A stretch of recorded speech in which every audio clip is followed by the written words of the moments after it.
there's no one else who loves me like you used to. Sometimes we're not ourselves, there's no one I can turn to.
Hello, everyone. Can you hear me? Hello. Yep. Hi. Oh, hello. Apols, right? Yes. How are you today? How are you today? Oh, yeah, doing good. Mm-hmm. It's currently raining here in our country. Uh-huh. So yeah, but not too strong. So yeah, how's the weather over there? It's pretty humid over here, and it's in the rainy season as well. But we actually feel like it's good to have the temperature temperatures like the air conditioned. So we feel like wow, it's a good opportunity for us in this summer. How is uh, how is life in your community now? Like, is that do you feel good today? Ah, yeah. Sorry, can you say it again? Are you asking about Uh, the how community? you? How you Sorry. today? Oh, sorry. Okay, I misheard that one. Well, actually, I was a bit busy for the past days, and but overall, everything is good and well, and I'm just so excited to attend this event tonight here online. Mm-hmm. So Which happy and thankful. mm-hmm. Which city that you based in at this Uh, time? s- which area are you asking Yeah, about the yeah, place? yeah, Ah, yeah. okay. I am currently in Manila. It's in Oh, Marikina, one of the cities here in Manila, which is the capital city of our country. So inside Manila, there are different big cities. So I'm in one of the big cities, which is considered the shoe capital of the Philippines. It's called the Marikina City. wow, it's beautiful city, I guess. I think I think life in the Manila is kind of energetic, and people like get together, welcome people from the other city in other countries. So we also welcome people from different countries in our city as well, and Mm-hmm. especially the way we are doing like very kind of being a global citizen, Mm-hmm. and from that we can learn from others and can get inspiring story. maybe at this time when we meet up, it's very kind of exciting project that you've been doing, and we actually like can wait to like hear more about you. Um, yeah, that's our kind of expectation for today night. All right, sure. I'm Mm-hmm. up for everything, ready to answer Mm-hmm. any question. Mm-hmm. We actually hear that you've been to like kind of West submit before, right? Suppose. Sorry, what is it? You've been to Wisely Submit before, right? Yeah, Uh, exactly. The Wisely Summit, Economic Summit, especially in Cambodia, that was mhm. last year, and yeah, it started during that time about the topic that I will be sharing to you later on, which is focused on Project HINGYAP. I'll be Mm. giving the details soon. So that's where everything started.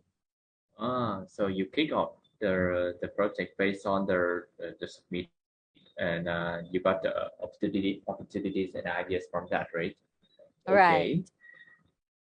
So yeah, I think we should start now. um, Sure. a very good day to everyone, and warmly welcome to the Success Talk series of Young Entrepreneur Forum. My name is Victor, and I would be your host today's event.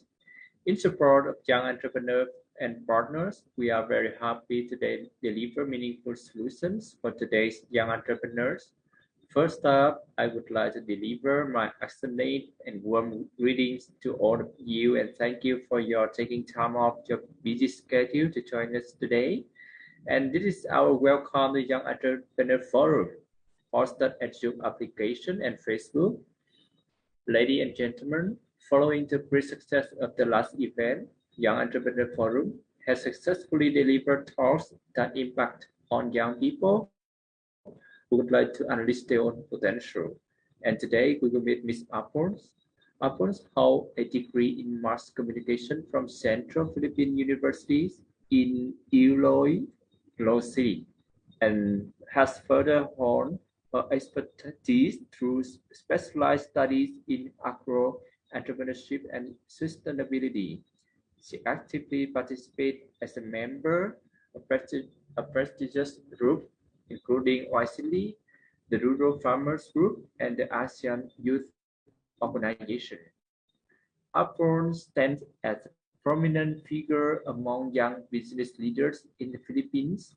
Currently spread heading hidden farms, she continues to shape the landscape of agri-tech and drive positive change within her country. With a fervent belief in empowering smallholder farmers, uplifting marginalized groups, and supporting women survivors, Apols embodies the essence of a compassionate entrepreneur and a catalyst for transformation in her industry and beyond. And everyone, please welcome Ms. Apron to have an awesome discussion with us today. Yeah, Apron, please share with us your slide and your presentation. All right. Yeah. Yeah, thank you. Thank you so much for that wonderful introduction, Victor. And good evening, good morning, or good afternoon, wherever you are around the world. And thank you so much again. It's a privilege to be part of this event here with the Young Entrepreneur Forum to share what we do at Hidden Manna Farms and specific projects that we have been doing recently and for the past year. So I'm just going to share with you quickly my slide. I'm just gonna show it to you all. Let me know if you can see it, if it's visible on your side, or is it still loading? Still loading. Oh, really? Okay, so let's wait for it Oh yeah, for a it's bit. working. Oh, okay, awesome. Right. So, yeah. Well, anyway, before anything else, before we go to the question and answer portion, and I'm sure I've read in advance some questions regarding what we do here at Hidden Mana. So, I just want to introduce myself first to everyone. My name is Apples. I'm Apples Garmay. I'm from the Philippines.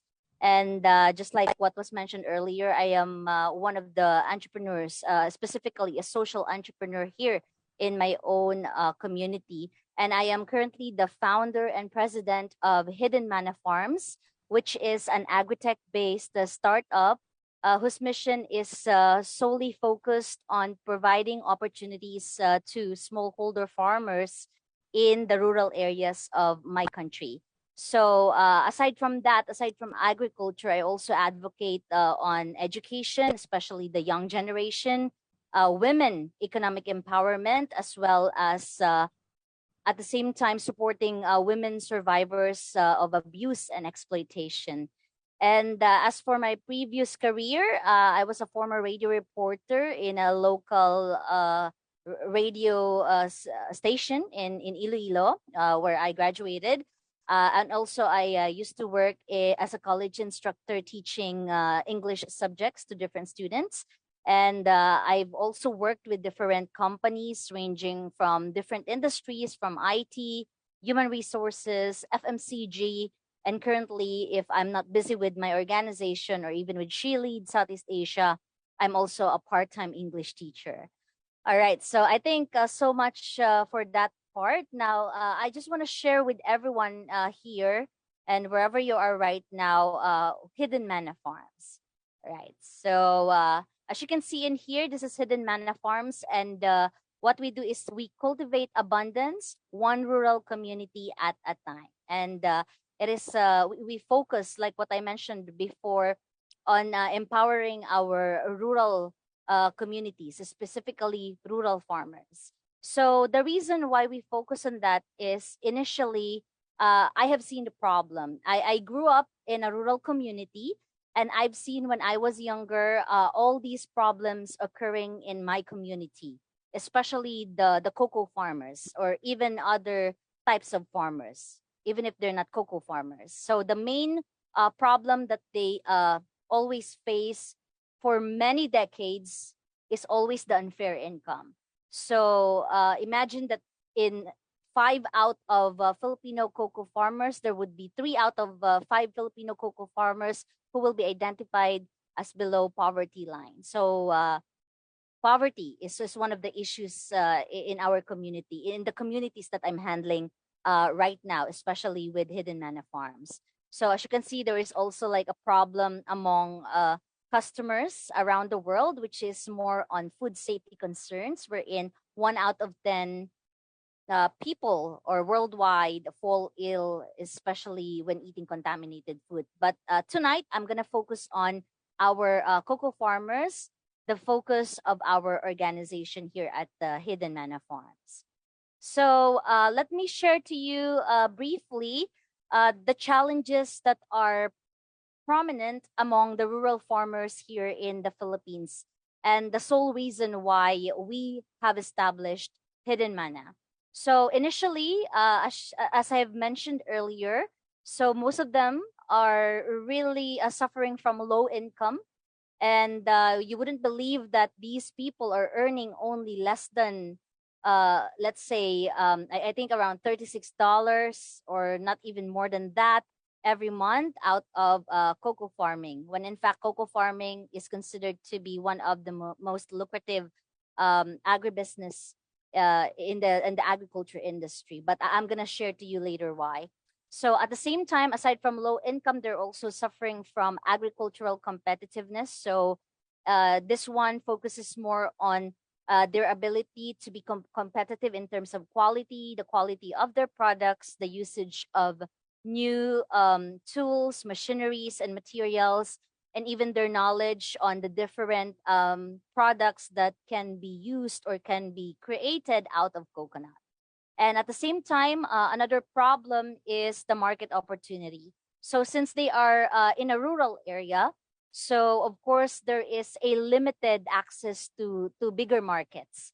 So since they are located in far-flung or really hidden areas in somewhere in the Philippines or in the mountains or among the forest or among the mountains in the Philippines, so there is really a big challenge as well in the market or the direct market access. So we all focused on these different challenges in these rural communities. That's why we have Hidden Mana. And furthermore, let me just share with you in detail why these top three challenges are the three things that we are really focusing on right now, and why we have Hidden Mana as an organization. So, just an example, our one of the women farmers that I have interviewed, we have interviewed during the Project HINGYAP recently concluded project last May, which was supported by Young Southeast Asian Leaders Initiative through Asia Foundation, and at the same time organized by Hidden Mana, and at the same time the other organization that I'm handling, where I am which I am the head or the leader too, the She Leads Southeast Asia. So let's take a look at Ate Mylene. Ate is a word that a title basically that we call on someone, a woman who is older than us. So Mylene here is already 45 years old, has 7 kids, with one kid who is PWD. And also, it's not only her who's working in the farm, but also her husband, rather. So, who is also a part-time carpenter. Currently, she's earning uh, at just around 1,500 to 2,000 pesos, which is roughly 17 to $36 per month only out of farming, which is coconut farming. And because of that low income, she had to send some of her kids to Metro Manila. So that's what's happening. If you're living in a rural area and you're not earning that much in that area, so there is a big tendency for mothers to send their children to bigger cities in order to work, or maybe send them to ask for someone to help them study or finish school or do other stuff, right? So at the same time, instead of taking care of her 7 kids, she is now focused as well on helping her husband in the farm so that together they can earn bigger. And well, it's not a surprising data or fact, but most of the people in the rural areas, especially the older ones, are actually identified as people who did not really finish their education at an early age, and they had also to work at an early age as well. So this is the profile basically. This is the usual picture that is happening in these areas. So I grew up spending my time with these types of people, and then asking them like what are their plans in life and what do they want to have in the future. So of course, just like us, just like everyone else, they have dreams as well. However, due to many reasons, due to many circumstances, so their lives are just stuck in a cycle of poverty. So knowing this particular situation at a young age, I was really pushed to make a difference, and I was really witnessing all these things happening around me, and I had just the heart to, hoping that this will be changed in the future. So that's the focus, especially when it comes to low income. And another thing is that the tendency of these women farmers is that, for example, if they have no other choice, if they're not earning that much from their farm, let's say, or their plantation, so they're going to work in big cities like Metro Manila. And then most of them will be working in the house as a helper, a cook, a cleaner, and all those measly jobs. I mean, those jobs are actually good. They're basically needed at home. But at the same time, it's the only thing that they're doing. And the bad thing is that sometimes, or most of the time, there are cases of abuse among them. It's because some employers who are employing them in their households or in their houses, since they did not finish education, and they only know specific stuff to do at home. They're being abused in many ways that you can imagine: physical, mentally, and even giving low wages. So these are the impacts of having a low income or earning such a low and measly income coming from agriculture, or considering that they have their own land. So that's the first challenge, and at the same time, it's kind of alarming. It's not kind of, but it's really alarming because in the picture here in the Philippines alone, in some rural areas, or most rural areas, the poverty incidence among marginalized people, the top two are focused on fisher folks and farmers. And then we have women as well. So when it comes to the poverty incidence, it's the farmers and the fisher folks who are always identified as the poorest among the poor. And thus they are considered the marginalized people. And this is what we focus on. And later I will share to you as well what we really visualize or we envision for this people. Next challenge is the agricultural competitiveness. So, like what I said earlier, this is the lack of the usage of or utilization of adequate tools and machineries. And in these areas, in these rural areas, the rampant thing that is happening, or the common thing that is happening, is that they're still using the traditional way of processing things. Now, in these rural areas, particularly in Northern Samar, they are focused on copra farming. Copra farming. So when you say copra, this is the coconut meat. So when you open the brown coconut, you see that white meat. So that's the one that they are focusing or processing on, and then they sell that, especially if it's dried, because they actually the copra meal is processed into coconut oil, the one that we use in our kitchen, and even used sent abroad or sold abroad. So I'm not sure if it's gonna play on your end, but I just wanna show you how it's done manually by hand. Okay, so kindly look at how this gentleman here is separating the meat from the shell of the coconut.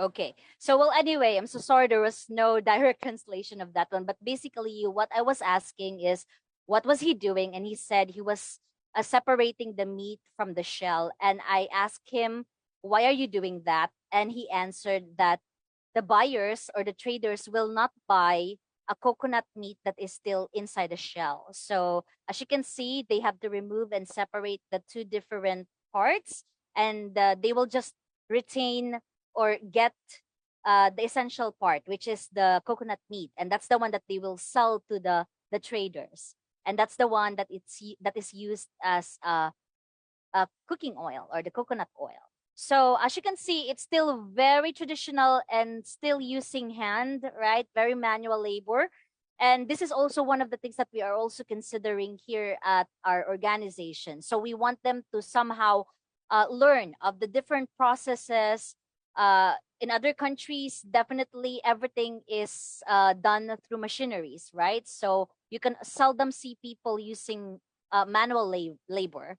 So it reduces the incidences such as cutting hands, or basically any injuries related to that. But in this case, they're still sticking into that. All right, so I'm gonna share to you more later. So another challenge, the third challenge that really compelled us to work on this organization, is the market opportunity. So as you can see here in this diagram, so the farmers, this is the rural farmer, they would only sell directly to the barrio traders. When you say barrio, this is basically the small town where they live.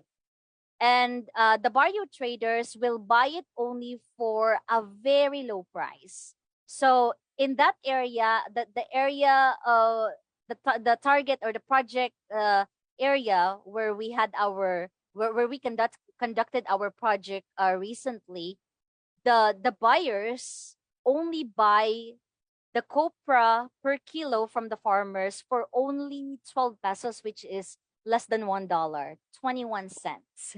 So per kilo. So imagine that. And the process, as you can see earlier, is really too complicated.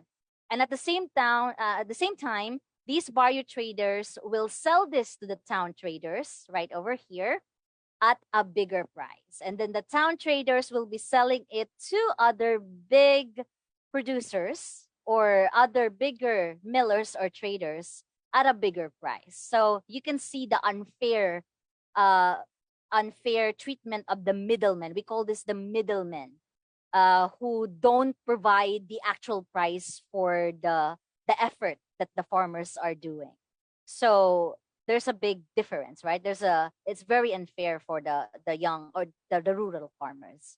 So our solution, the reason why we established hidden mana farms, is for them to provide them a fair and sustainable income, and at the same time, to address the agricultural competitiveness, we want to share them new ideas in training through production, value adding, also via use of technology. Because right now we have a digitized world, and the popular thing right now in agriculture is the use of technology.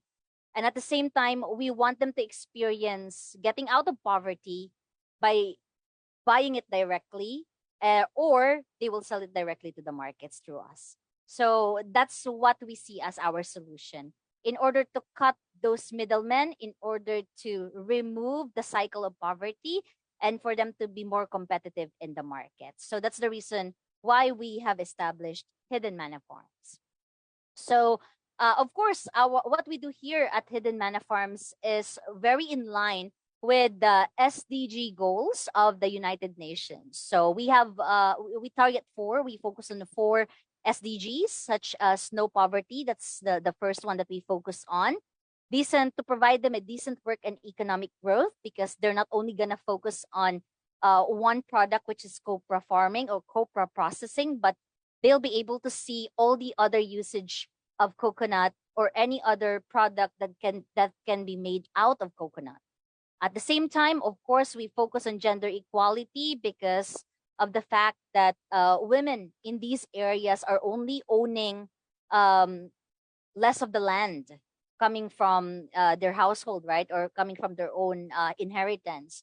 So with the recent survey that an interview that we have conducted, there were only like out of, I think, 80 or 50 plus women, only like 3% of women who own really their own land. So the rest, it's either through mutual through mutual talk with the husband or the family or anything else. So but the rest, for women, they have the lesser chance of deciding what are they going to do with their own land.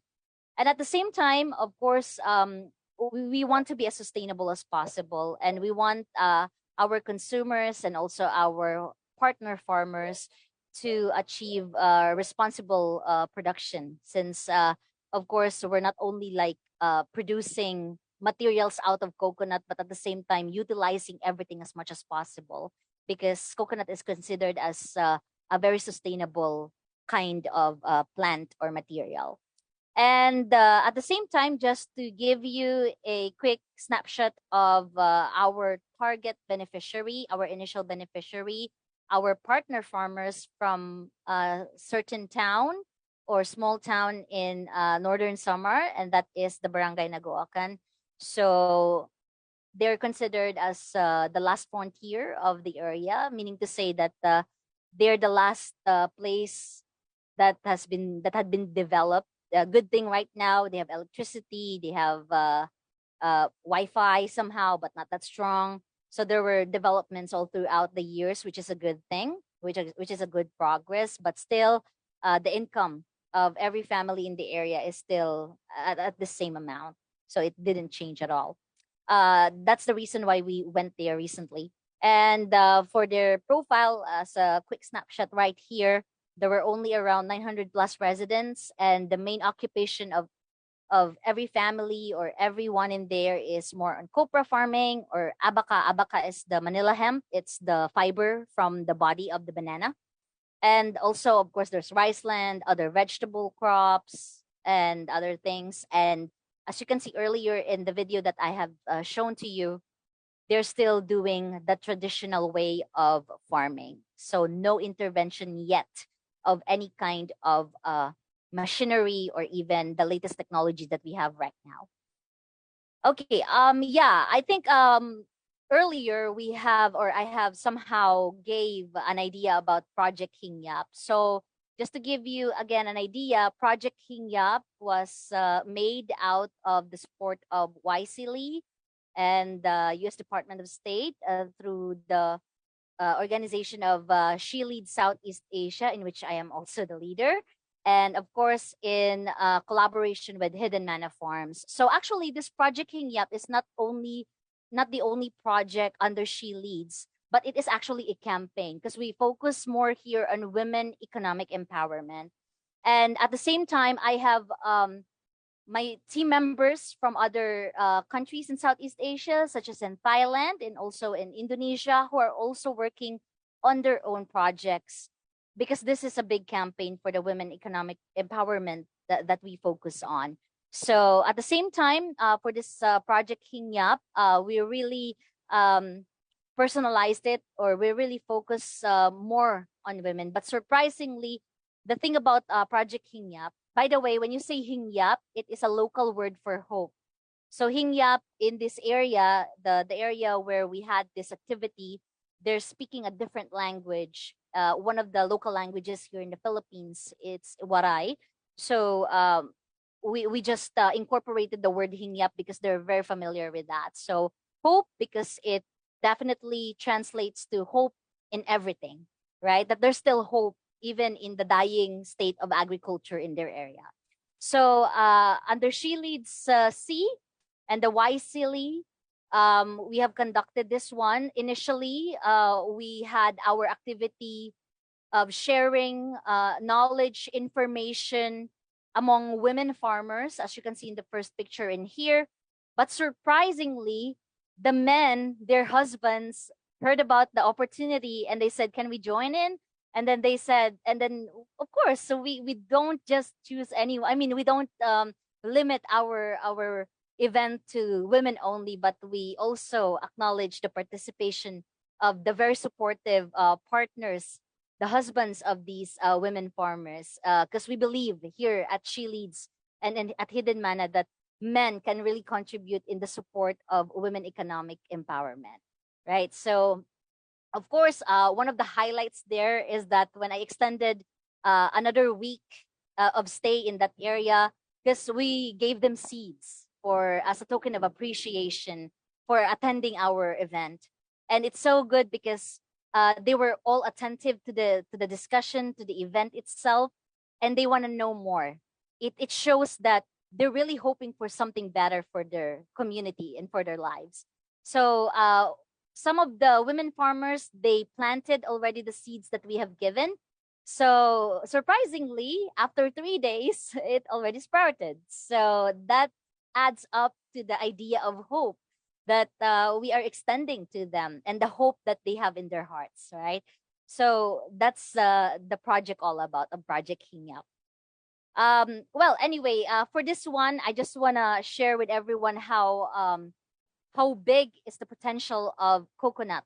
Actually, it's not only coconut, but all the other high value crops. And I'm going to share to you later on what are those high value crops. So right now, the main markets or the places, right, for coconut where we can sell coconuts are mostly in the West. So Northern America, Europe, Middle East, Canada, and even Asia, right? So especially during the pandemic, people became so conscious about their health that they are only choosing foods that can contribute to their overall health. And coconut is one of the foods that they consider healthy because of its many benefits in the body. So we're definitely on the market targeting our health conscious consumers, ranging from millennials to even boomers, and of course, healthy grocery retailers who really focus on selling foods that are considered healthy, and the vegan lifestyle, veganism. And at the same time, the market alone around the world is at 13.6. It's increasing every year. So in 2027, it's expected to be at 31.1 billion.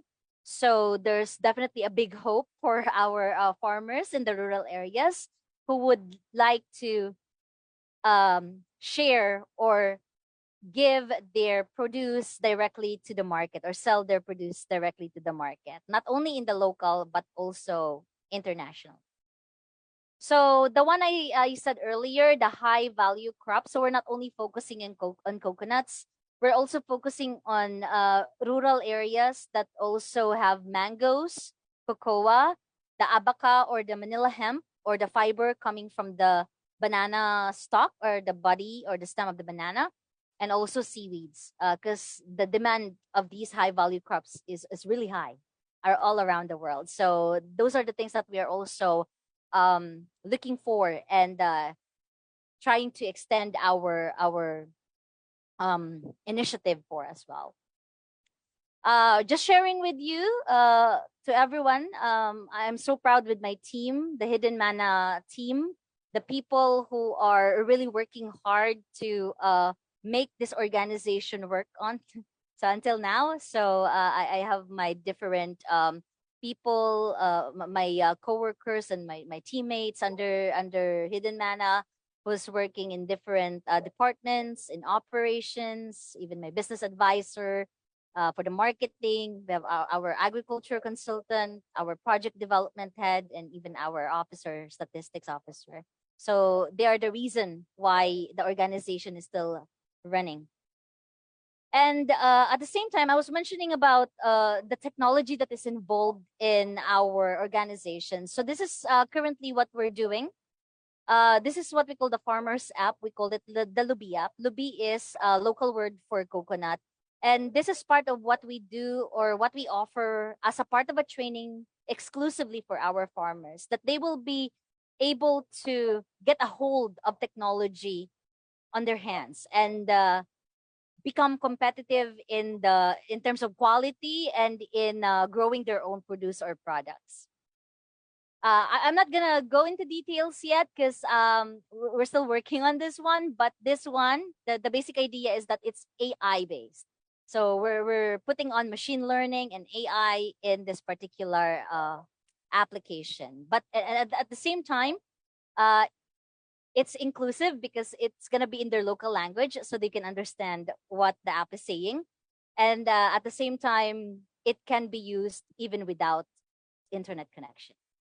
So also, apart from that, that's the first one was more on the technology for our farmers, our partner farmers. But this one is more focused on the farmers and the direct customers, the buyers.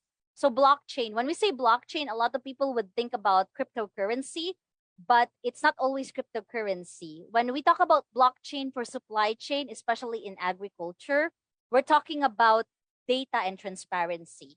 So we have developed we're developing currently the idea of the customer directly knowing the different things that are made or done during the process of the product. So for example, like what I mentioned earlier, when I showed to you earlier, that one of the problems is that people are getting sick because of food poisoning, and it's because they don't know what's inside, what are the ingredients, what is done in their product. So through blockchain, there will be a more transparent way of identifying what were the ingredients used.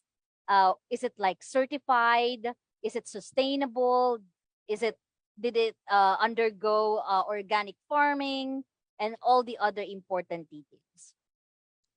So basically, that's it for the Hidden Mana idea and how it was born.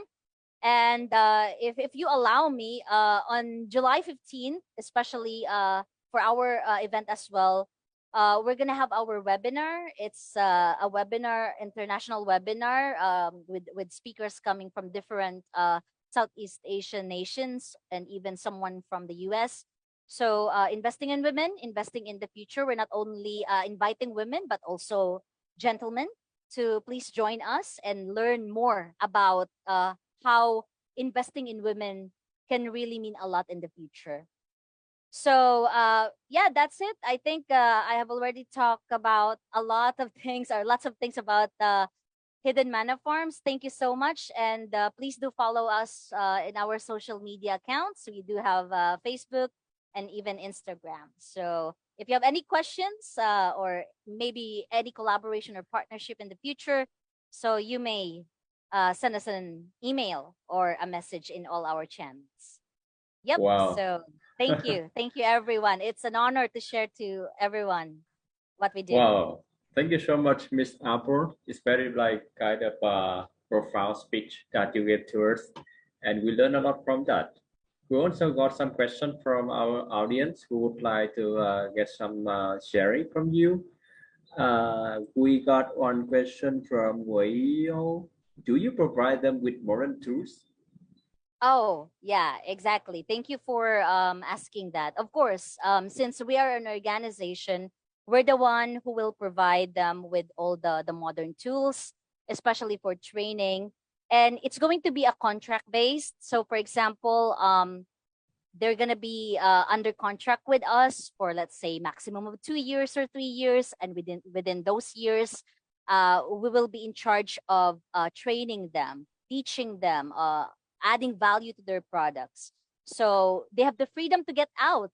For example, if they don't seem uh, satisfied, let's say, for example, within the 2 years or 3 years contract, then they can do their own individual process. So it's up to them. So, but of course, the knowledge we're willing to impart it to them, especially the usage of the tools.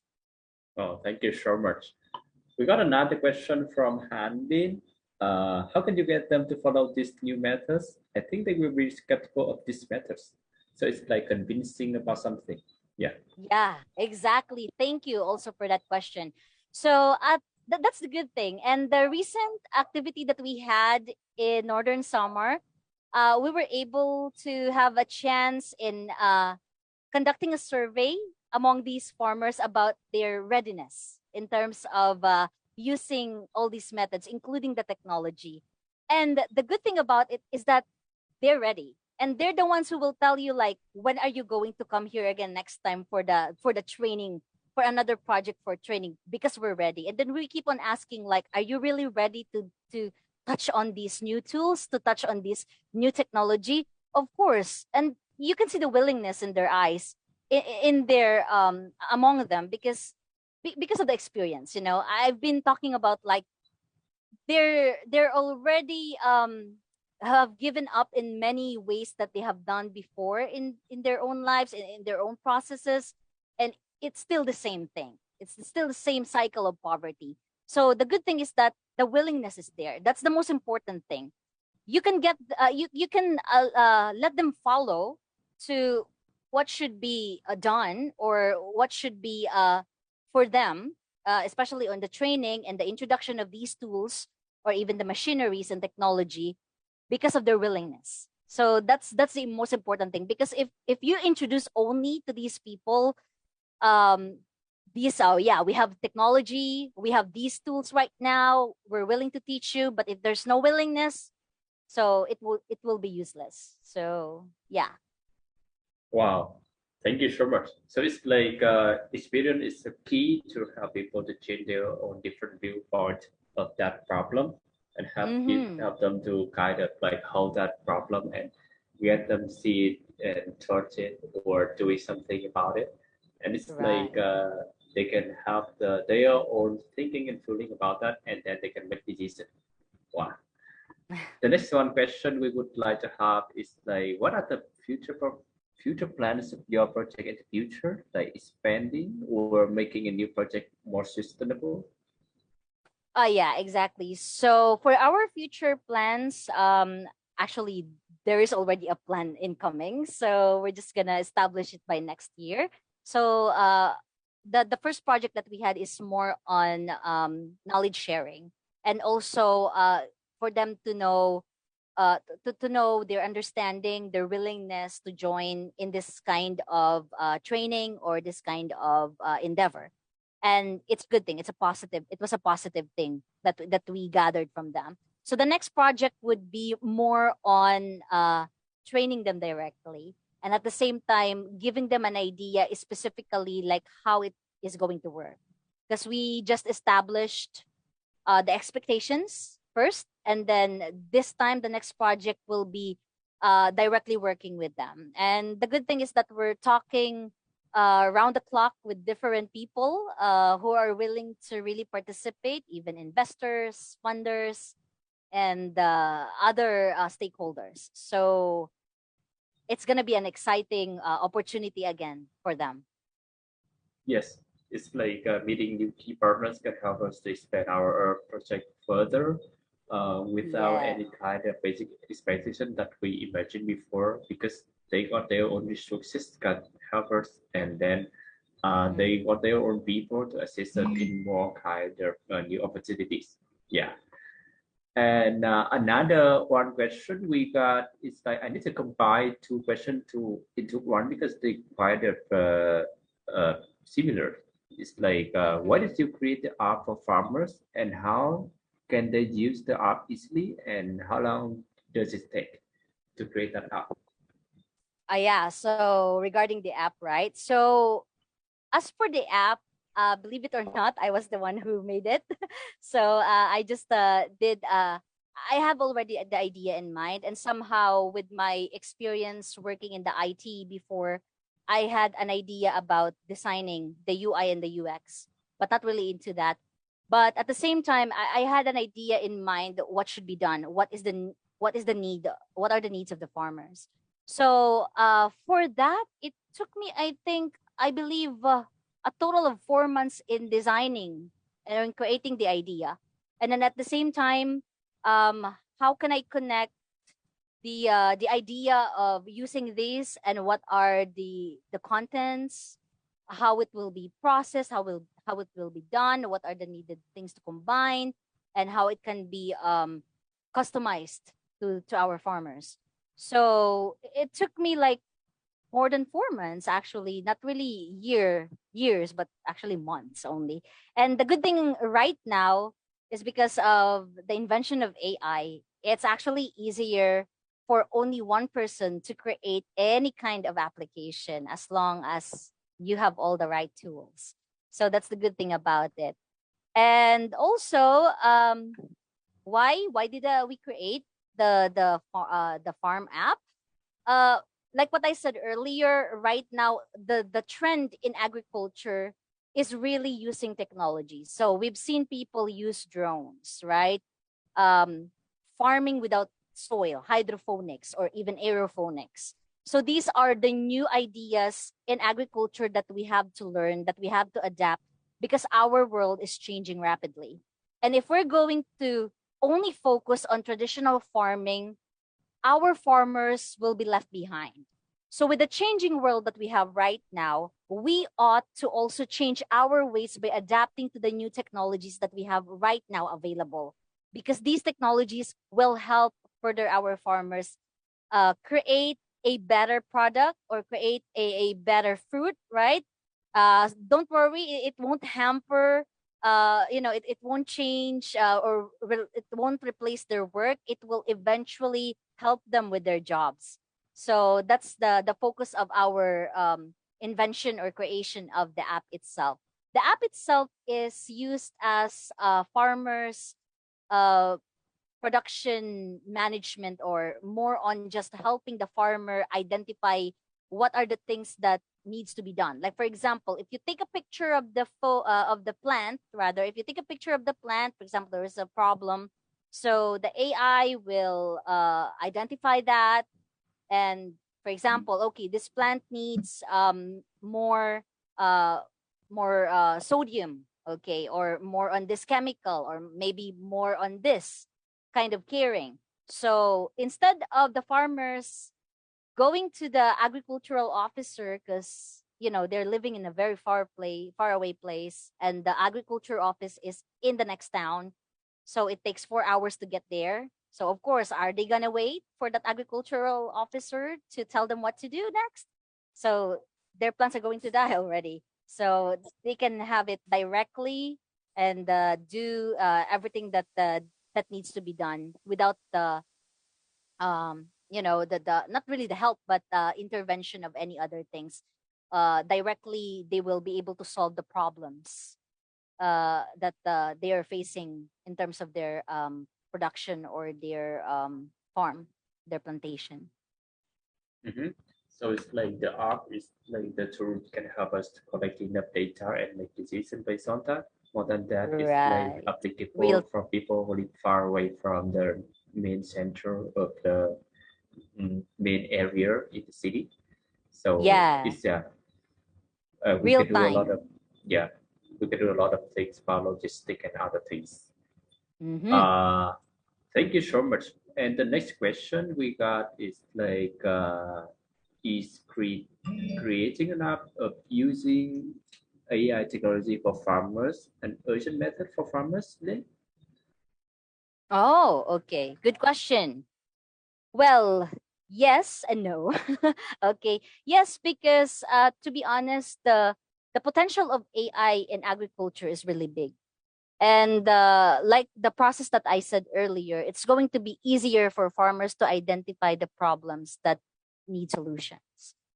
And no, because it's still different when you are directly handling your own production, your own plantation. So it's different when you know all those physical labor and skills that are really required when it comes to farming. But of course, at the same time, we're not removing, or removing the idea that technology, AI, or anything related to technology can help our farmers to be even more productive in their work, right? So the the the identities, the backgrounds of these farmers, um, they do not have enough time to, like, let's say, learn of the different detailed ideas about what to do next, or for example, any technological details that are too new to them.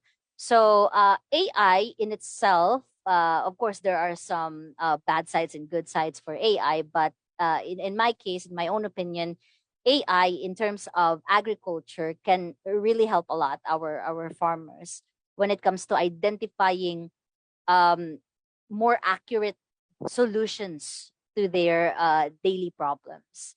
Because before, it really takes time, to be honest, and they have to rely on the the manuals that are given by the organizations. I mean, nothing bad with that. They're all very helpful, but it's very different right now. The battle right now when it comes to production is the quality. So if you're a farmer, if you're into agriculture, you know what I mean.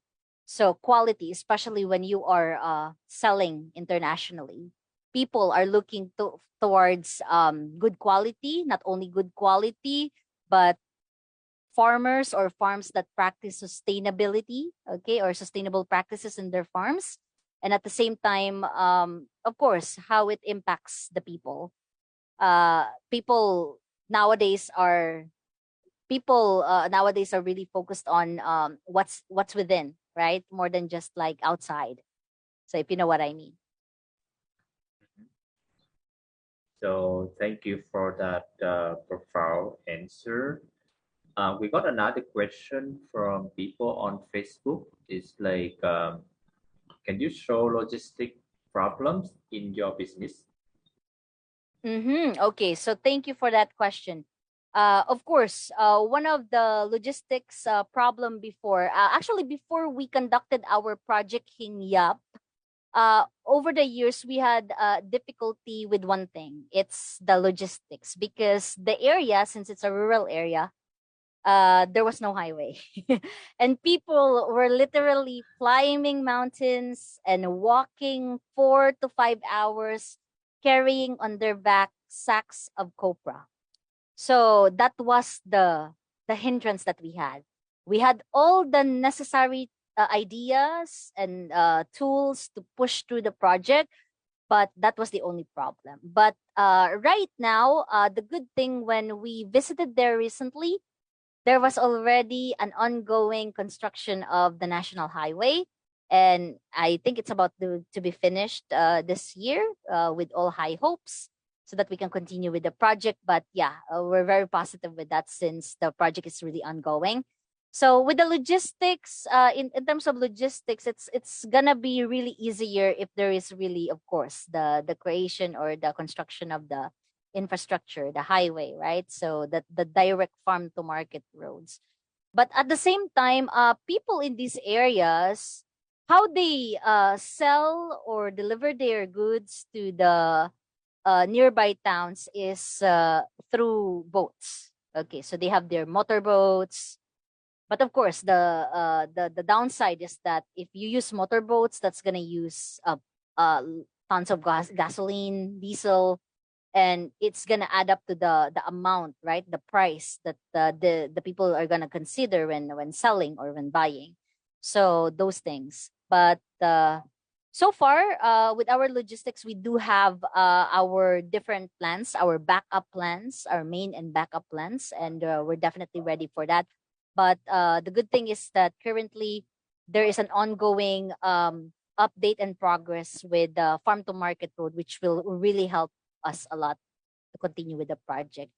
Well, just in case in the future what's gonna happen, we still have our backup plans when it comes to logistics that won't hamper the quality and what we really want to do with the farmers and what's our aim. Yeah, thank you so much, Mr. Apple, for that kind of very interesting answer. Mm-hmm.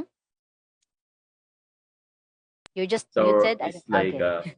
yeah, sorry, a little interruptions. So I think that's all of our question for today. Thank you so much, Miss Apple, for your very kind of interesting presentation. I think it's very kind of helpful for people in ASEAN countries who would like to do their own project or social project, because they need to reshape their own thinking, initiate new projects, or kind of have a ready spirit to kick off their own program to like become something kind of beneficial for the locals, and together we can do it for more kind of impact for people who like to do something for the people in our own communities. And yeah, so that is the end of our show. Once again, I'm thankful to all the guests of honor and participants in this event. Thank you for our honorable speaker for providing us with such informative and insightful knowledge as regards startup businesses in many countries from a multi-dimensional viewpoint. Thank you everyone for joining us today, and we wish you the best luck in your future endeavor. And yeah, bye bye. See ya, and have a good night. Bye bye. Thank you. Bye bye. Thank you. Bye bye, everyone.